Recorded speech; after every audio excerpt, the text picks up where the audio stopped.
The Farm Bill and bills like it go back years and years. My parents grew up on farms in North Dakota.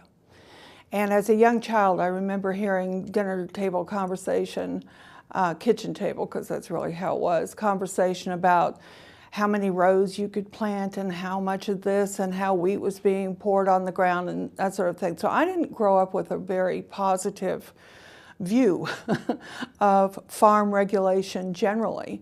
The other thing is, as a country, we are hoarders of laws. We have laws upon laws upon laws. You seldom see anybody repealing anything. We just make some new laws. And it's kind of like barnacles on a boat or something. You're never going to get a clean bottom by doing it that way. My aunt in North Dakota in her later years became a hoarder of canned vegetables. I don't know, the years in the Depression or something, she was just going to have enough food. Well, pretty soon you couldn't walk down the hall. And I think that's the way we are generally, especially at the federal level, that we just add more laws and add more laws. It's not sexy to repeal laws. You know, it's more fun. I went to Washington and I got you this. I want to be known as the repeal Congresswoman from Gwinn, Michigan.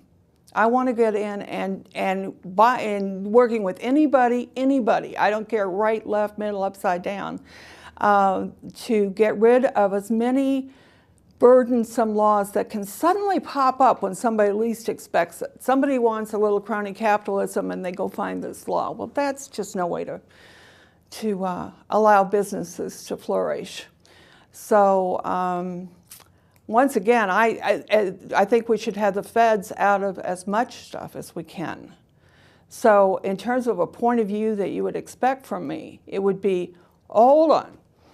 What laws do we need to get rid of before we can go on with this? Because some of the farm stuff goes back to the Depression and the Dust Bowl. And we're still kind of operating with those things, and it's just slowing us down and stagnating us so much. So I'm willing to be the, if you'll pardon me, the housekeeper of the house and just go through and clean up and hopefully get shall we say, tripartisan agreement on what things to get rid of before. I would be the first libertarian ever in the House of Representatives.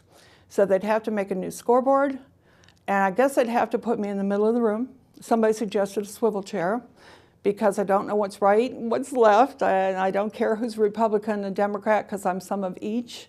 And so my job, I would say, would be to reach out to people regardless of their habits to take on some of these things and make life easier for people.